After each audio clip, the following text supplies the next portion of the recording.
Hey, je reviens une nouvelle fois avec un autre yaoi que m'ont envoyé Taifu Comics et il s'agit de Let's Be a Family.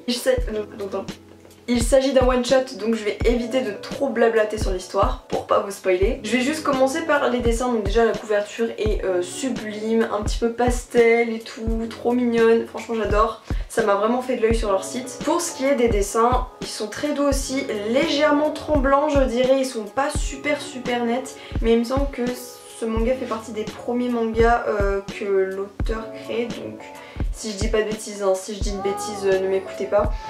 Mais ouais, les dessins sont vraiment très doux, je pense que l'auteur va s'améliorer au fur et à mesure. Mais voilà, franchement, ils sont très jolis quand même. Alors, pour ce qui est de l'histoire, on suit un couple, donc le couple de Kazuma et Chiaki. Ils sont ensemble depuis vraiment de nombreuses années, genre il me semble que ça fait 7 ou 8 ans, mais en gros ils habitent pas ensemble, ils ont pas envie de se poser. Enfin, c'est plus Kazuma qui a pas envie de se poser. Un jour, ils revoient leur meilleur ami d'enfance tous les deux, donc il s'agit de Tomoe qui est une photographe de guerre, qui a le cœur sur la main, qui aide tous les enfants, enfin genre vraiment c'est une personne en or, qui est très altruiste.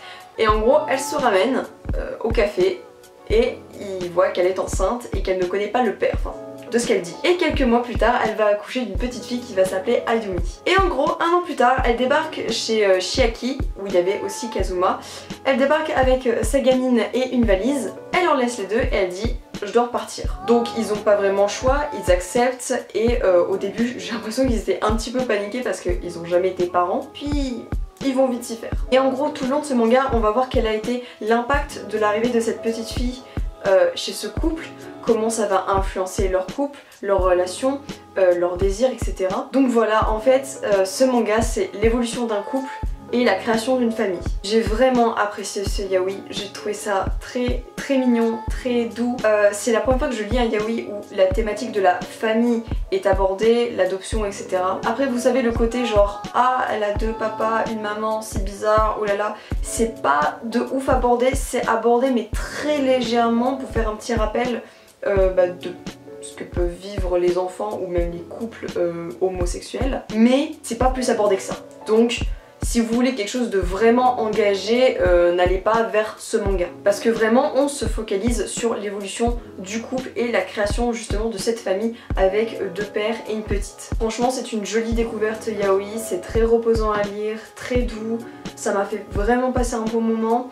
J'ai énormément adoré le personnage Kazuma qui est un espèce de voyou mais assez, vous savez, has-been, enfin qui s'habille comme un voyou mais de l'ancien temps quoi, enfin c'est un peu bizarre. Et en plus c'est le style de voyou vous savez adouci quoi, donc je trouve ça vraiment trop chou. En gros vraiment ce qui m'a fait craquer dans ce manga c'est l'attachement que ce couple a envers cette petite fille qu'ils vont considérer comme leur fille et surtout comment dire, le sentiment paternel qui arrive, qu'ils n'ont jamais eu parce qu'en plus ils n'habitaient même pas ensemble, ça leur venait même pas à l'esprit d'adopter, de se marier etc. Ils vivaient chacun de leur côté. Bref, est-ce que je vous le conseille? Bah oui à 100% parce que franchement j'ai trouvé ça super cool. C'est un one shot donc vous avez clairement rien à perdre.